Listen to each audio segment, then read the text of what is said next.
detailed questions like this are always very easy to answer if and only if you try to find proof for every information that is given in your answer options. So let's try this method right now. So here they are saying that what do the studies highlighted in the paragraph indicate about the relationship between food and certain infections? So what I'm actually looking for is what exactly do I understand from the studies about the relationship of food and certain infections. So that's what I'm looking for.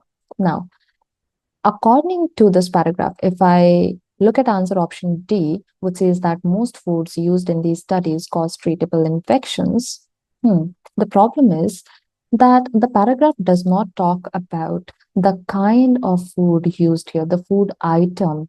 Because here, when I say most foods, that means maybe I have mentioned two items, three items, but I have not mentioned any food item at all. So that means my answer option D will be incorrect because this is not mentioned in the paragraph. Now, looking at answer option C, this is something that a student might want to select when they read our first sentence in the paragraph, that it is not possible to separate.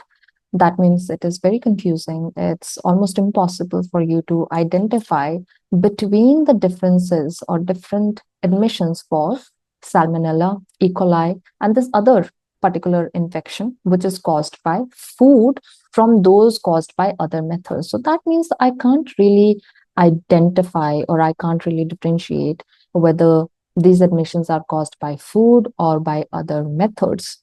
It makes it seem like a good answer option. But wait, here by using however, the writer is kind of showing disagreement with what he has said so far about this information, because later on he goes on to show you that 80%, so the number is what? 80%. 80% of the salmonella cases are attributable to food. So 80% of the cases are happening due to food, and some of them are also increasing to 90%. Then once again, the 2020 study is showing me that 2.4 million cases of foodborne disease, not any other cause, but foodborne disease means caused by food.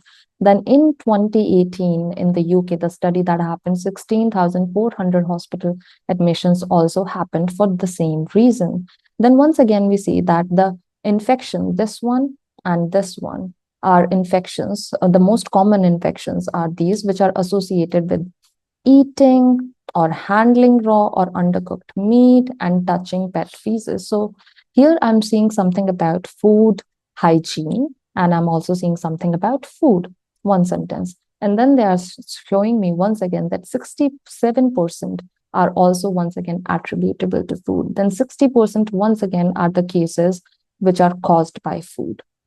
So I have only one sentence which is kind of saying that determining the cause of these infections can be challenging, but the rest of the paragraph, I mean, all of this paragraph is trying to tell me that, listen, I said this part, but please keep in mind the question is about what do the studies highlight, and they are highlighting that they are all related to food, almost all of them food, not all of them, but almost all of them. The one sentence that says otherwise is this one. So I am not too happy about my answer option C. So I will come back to it if there is anything else.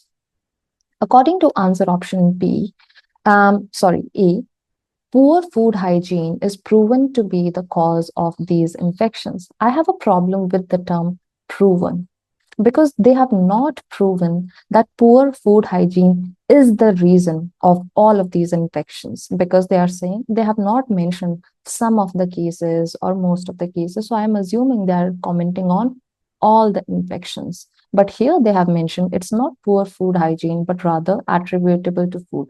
The only sentence that does say anything about food hygiene is this one: eating or handling raw or undercooked meat. This part, only this one thing, only these two infections.